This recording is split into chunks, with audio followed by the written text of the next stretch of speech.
Hey, welcome to Rising Phoenix Lifestyles. My name is Krista. I am a spirituality and intuitive life coach. And as promised, I wanted to do a video on the vibrational emotion chart. And probably the best way to explain this is to use it in the context of, say, a marriage. Only because in a marriage, you have two people who are constantly in contrast with each other, where you can't help but notice differences because you come together every day and you see how the differences, if you're not in a relationship, then this could be like your friend group, or it's a matter of comparison, more or less. So on the top side of this spiral, we have positive expectations, belief, optimism, happiness, eagerness, empowered, freedom, contentment, hopefulness, enthusiasm, passion, love, and joy. So that's what we all want, right? Well, in between is boredom, apathy, monotony. And on the lower end of the spectrum, you have frustration, impatience, worry, rage, jealousy, insecurity, pessimism, irritation, doubt, anger, hatred, guilt. Now, the way this plays out in a marriage, so we are evolutionary beings. We're meant to evolve. We're meant to grow. We're meant to expand. So, let's say in a marriage, you have one person in the marriage who is constantly growing, evolving, expanding, looking for new things, new adventures, new activities, and so they're just on this high level, like they're happy, they're always excited about something, always bringing something new to the conversation, And on the other side, you have the person who comes home every night and they turn on Netflix and they kind of scroll through their social media, getting those little hits of endorphin from the little Netflix. I guess that would be TikTok. I couldn't remember the name of it. I'm not real active on social media. And so the person who comes home and does that every night is looking at the person who's constantly growing, expanding, and excited all the time and happy, and they start to compare. And because the limiting belief that typically people have in a relationship is that the other person should make them happy. Quite frankly, no one can make you happy. No one can make you feel anything. So your happiness is your responsibility. And I thought that was just a very opportune time to throw that in. At any rate, because they're coming from this idea that this person, it's so selfish of them to be so happy all the time and not notice that they're not happy. They should be making them happy. I don't believe that, but that's what a lot of people believe. So anyway, so this person who's Netflixing and TikToking starts to feel frustration, jealousy. Why don't they even care that I'm not happy? And let's be honest, if you don't care that you're happy, why would someone else invest their time trying to make you happy? Because someone up here knows that they can't make you happy. That's on you. Two individuals in a relationship should each be working on their own happiness, and then they bring that together. And it doesn't matter where they're growing and expanding. It could be in two completely different areas. That makes it even better because then they can share and learn from each other about these two different things. So anyway, back to this. This person is living all happy, happy, happy, and so this person starts going into irritation, anger, hatred.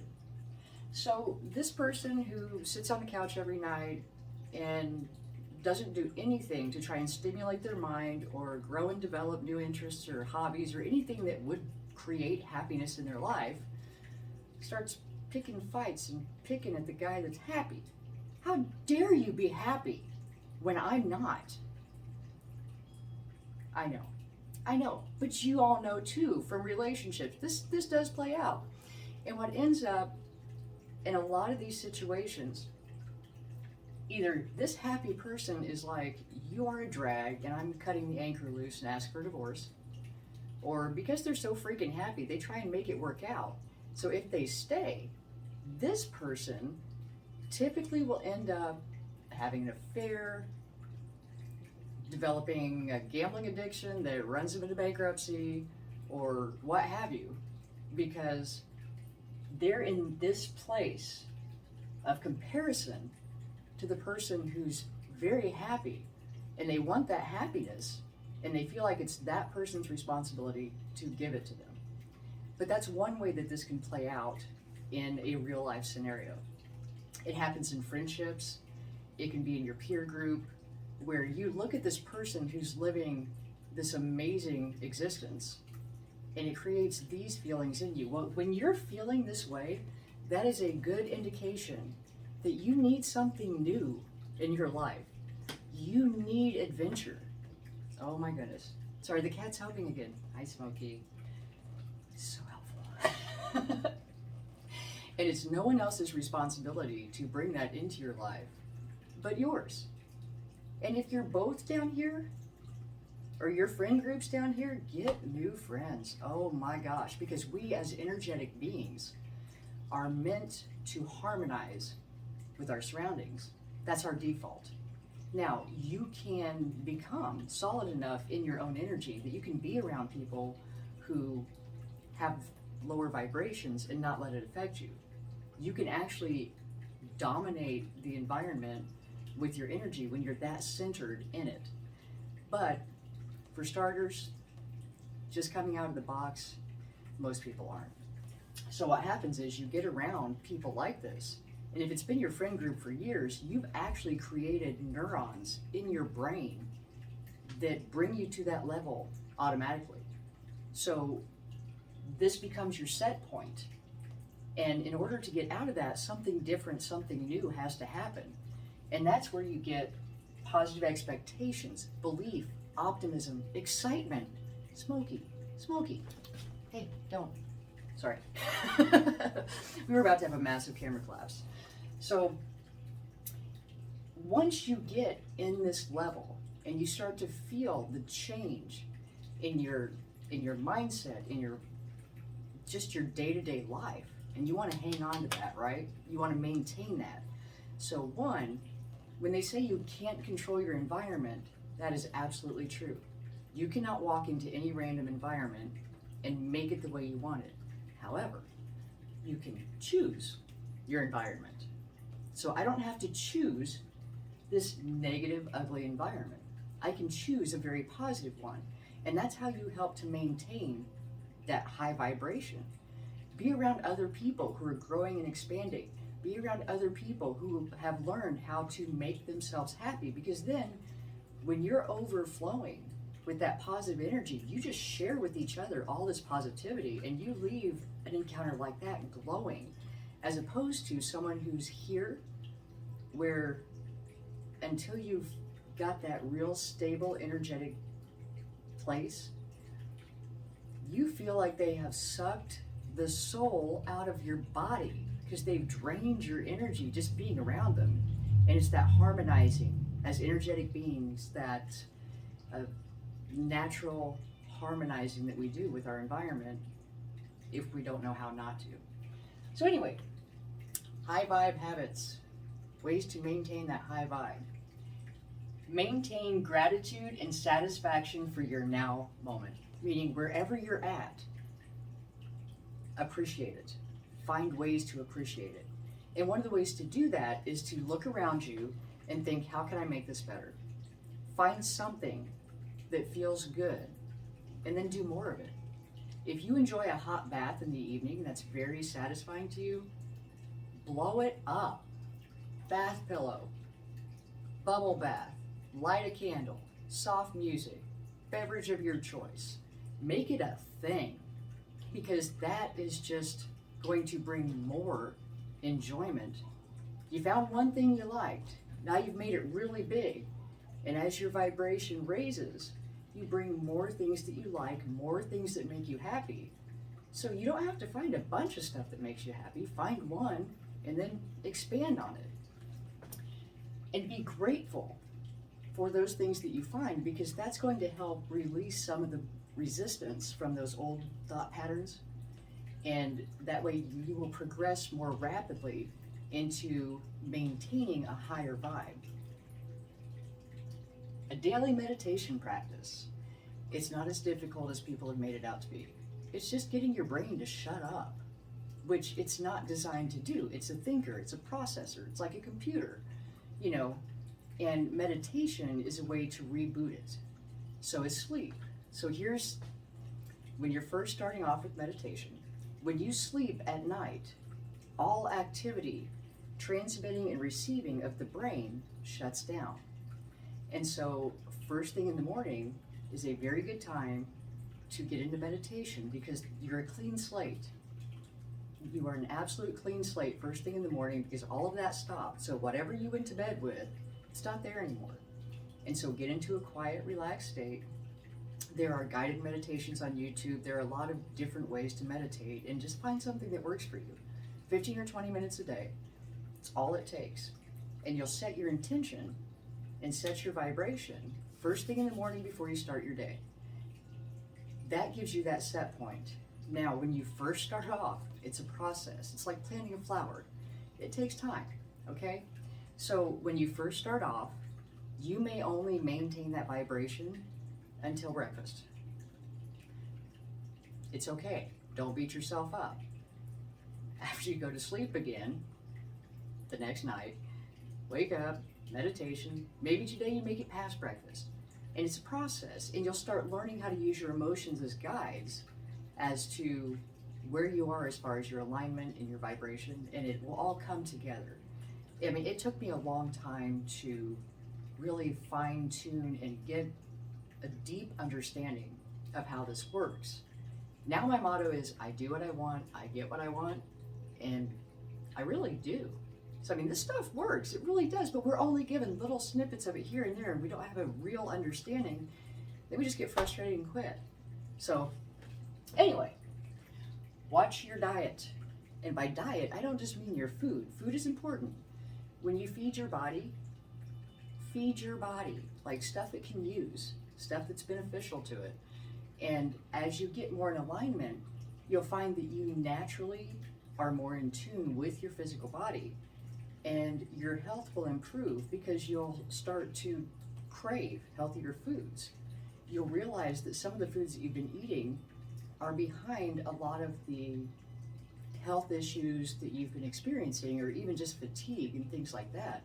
Because our body is, think of like a car. If you put crap gas in a car, it'll run like crap, and it eventually causes engine issues, and it wears things down and corrodes, and our body works the same way. The bright side is, even if you've trashed your body up until now, it's intelligent, and it can heal itself. Unlike your car. You just trashed it. So, but even with that, you'll naturally get to your set weight, your natural healthy body shape. All of that will fall into place with the alignment.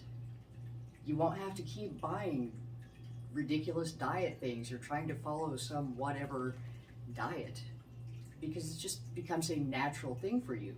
You eat, you feel full, you're good. And you stay at a healthy weight. Now, emotional, watching your emotional diet. Part of that is your friend group, your environment, where you put yourself. I mean, if there's a person who constantly tears you down, spend less time with them. No one is like, you don't owe anyone your time and energy. It's your choice, no matter what they believe. And trust me, if you live up here, do not expect to be understood by anyone that does not understand these principles, these concepts. Think about the idea that the people you hang around with now have been a part of shaping your beliefs. So when you go way out there and decide to be happy, they're not going to understand what you're doing. And the further into the process you get, the less they're going to understand you. But that's okay, because I would rather be happy than understood. So anyway, your mental, this one is so important. Watch your mental diet. Because again, the subconscious mind, the brain, like if you watch a lot of TV, It's called programming for a reason. And the powers that be know that someone up here who is happy, optimistic, and hopeful is a handful compared to someone down here. Fear, doubt, worry, anxiety. This is why the news, bad stuff. No. There's a tremendous drive to pump negativity into the living room in an effort to know what's going on. And let's be honest, most of these things are huge world events that you as an individual have no control over. Personally, I like to stay in my zone, and it's, again, choosing my environment. And what's funny, because these people ask me all the time, don't you want to know what's going on? It's not really. It all sounds kind of shitty. I'm good. And I get what they're saying. However, this is where being in a high vibe and staying in that space, in that energy, allows you to have a stronger connection to higher self, to your intuition, to that knowing. And so the irony being that all of these people who want to know, well, don't you want to know what's going on? Typically are not prepared for things the way that I am, because I intuitively get guided to make decisions before that thing becomes public anyway. So like, it's been over a year ago now. For whatever reason, I didn't know why, but I trusted it because I've learned to trust my intuition. I felt like it would be a good idea to stock up on non-perishable, long-term food items, right? And something in my mind said, build a 6-month supply. I was like, okay, so my boyfriend is thinking I've absolutely lost my mind because suddenly giant 5-gallon buckets of non-perishable food items start arriving at the house. Medical supplies. It was like this whole spectrum of things that I was just guided to stock up on, have on hand. Why? I don't know. But I did it. Well, a few months later, we start the supply chain issues and, food shortages, and there's going to be, blah, blah, blah, blah, blah. And everybody's, down here. These are the people that watch the news, right? Don't you want to know what's going on? I'm good, because my intuition told me before any of that was on the news, we needed to stock up on food. Is that not better information? You didn't see that on CNN. And on that same token, about 2 months before gas prices skyrocketed, I was driving 40 miles to work each way, 6 days a week, and I just had this overwhelming desire to get a work from home job. I don't know why, but I trust that. So there were other benefits to this as well. However, when gas went through the roof, it didn't affect me at all. I didn't have to drive anywhere if I didn't want to. So that's where that intuition can be so much more valuable than all the garbage that's what do you get from the news? Does it help you to plan in advance? Does it do anything to help you create a more stable life? It just knocks you off your high vibe moment with the fear and the worry and the anxiety and lack and shortage. And oh my gosh, why not just pipe lack mentality into your head all day? That's bad, by the way. So, and on that intuition, the last one, which I think is so much more significant, think about Noah. And this is very big picture about these people here kept telling Noah, you're crazy. Why are you building this giant boat? Nutcase. That would be in a mental institution. And Noah's up here I don't know, but I gotta build a boat. Gotta build a boat, gotta get animals, gotta build a boat. That's what I'm doing. They all died. But up to the point of their death, they made fun of the one man who was prepared. And it's going to be like that if you still spend time around these people and the negativity, and you're not going to be understood, but you really won't give a shit because you're going to be so happy you won't care. And being up here, you're going to attract more people like you. And who doesn't want to attract a bunch of really happy people into their life who are successful, who inspire you to grow, who expand your mind, expand your horizons? So anyway, that is an overview with a kind of like real life example of how this can play out. And again, if you're in a marriage, you know, those dynamics, because that contrast is so constant in a close relationship. You're constantly comparing yourselves to each other, not even intentionally, it just happens. Or close friends, coworkers, the people around you. You know, that comparison is always kind of there because we pick up on contrast. That's what our brain does. And so there's an unconscious comparison that can, if you are here, it will expand those emotions. And the important thing, the bottom line, at the end of the day, we are all individuals. We're all on different paths. What works for me that makes me happy is not the thing that's going to work for you necessarily.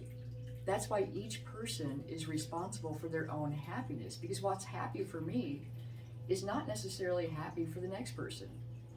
Like, I was ecstatic about getting a house plan, and there's more to that story. Yeah, I got it. Okay, so anyway, for the longest time, I thought I had a black thumb because every time I bought a plant, it died. This is before I got into studying vibration and that kind of thing. So come to find out, I didn't have a black thumb, I had a black heart, vibrationally. Because I was like, I'm not even sure I made it like onto the chart at that point in my life. There was a lot. But, so I thought, I'm gonna buy a plant and see how it goes. Well, come to find out, I bought one that makes babies. Like, I can get little sprouts off of it and make new plants. And this was about a year ago that I brought the first plant home, and now we have like 13 of them. And it brings me so much joy.